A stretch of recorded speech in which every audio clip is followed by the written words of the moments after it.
সংযুক্ত আরব আমিরাত আর পাকিস্তান সিরিজ সামনে রেখে তপ্ত রোদে অনুশীলন করেছেন শান্ত সৌম্য, পারভেজ ইমন সহ জাতীয় দলের 4 ক্রিকেটার।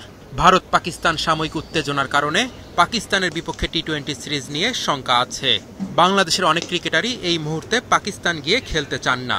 অন্য কোনো ভেন্যুতে খেলা হবে কিনা সেটাও এখনও জানায়নি পাকিস্তান ক্রিকেট বোর্ড। সিরিজ হওয়া না হওয়া নিয়ে না ভেবে ক্রিকেটারদের প্রস্তুত করতেই ব্যস্ত সময় পার করছেন কোচ সালাউদ্দিন। তবে অনুশীলনে দেখা যায়নি অধিনায়ক লিটন কুমার দাসকে। তারপরও সংবাদ সম্মেলনে লিটনকে নিয়েই প্রশ্ন হলো বেশি। পারফরমেন্স ভালো না হলেও 2026 সাল পর্যন্ত কেন অধিনায়কের দায়িত্ব দেওয়া হয়েছে লিটনকে? ক্যাপ্টেন্সির চাপ সামলে ব্যাটিংয়ে মনোযোগ দিতে পারবেন তিনি? বাংলাদেশ টিমের ক্যাপ্টেন্সি করাটা যদি আপনারা বাইরে থেকে মনে করতে পারেন যে অনেক সহজ, এটা অনেক সহজ কাজ না, এটা অনেক কঠিন কাজ। কিন্তু অপোনেন্ট সম্পর্কে সে খুব ভালোভাবে সে গেম অ্যানালাইসিস করে। যেহেতু সে কিছুদিন রান করে নেই, সেটা হয়তো আপাতত তার উইকনেস আছে, বাট আমি মনে করি যে এটা থেকে সে বেরিয়ে আসবে। যে উদাহরণ আপনাদের সাকিবের বেলায় ছিল, বাইরে থেকে মনে হবে যে অনেক কিছু তারা হয়তো ঠিক মতো করে না, কিন্তু as a teammate, as a টিমের লিডার হিসেবে তার যতটুকু করা তার চেয়ে বেশি হয়তো সে করে। সব মশার বিরুদ্ধে সুরক্ষা দিতে এলো বসুন্ধরা এক্সট্রিম অ্যারোসল। মশার বিরুদ্ধে এক্সট্রিম সুরক্ষা। শান্ত সহ স্কোয়াডে 5 জন ওপেনার আছেন। এত ওপেনার নেওয়ার কারণ কি? কাকে কোন পজিশনে খেলানো হবে? মিরাজের মতো অলরাউন্ডারকে দলেই রাখা হলো না।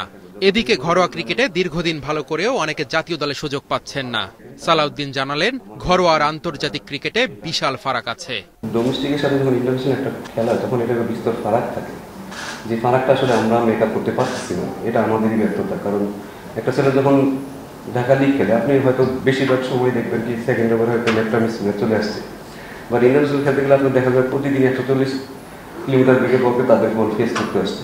সেটা তো আসলে প্লেয়ারদের ব্যর্থতা বলা যাবে না, এটা আসলে আমরাই হয়তো সেই সুযোগটা তাদেরকে দিতে পারি না। আপনি কয় নাম্বারে আগে ব্যাটিং করে আসছেন সেটা খুব বেশি ইম্পর্টেন্ট না আমাদের কাছে, ঠিক আছে?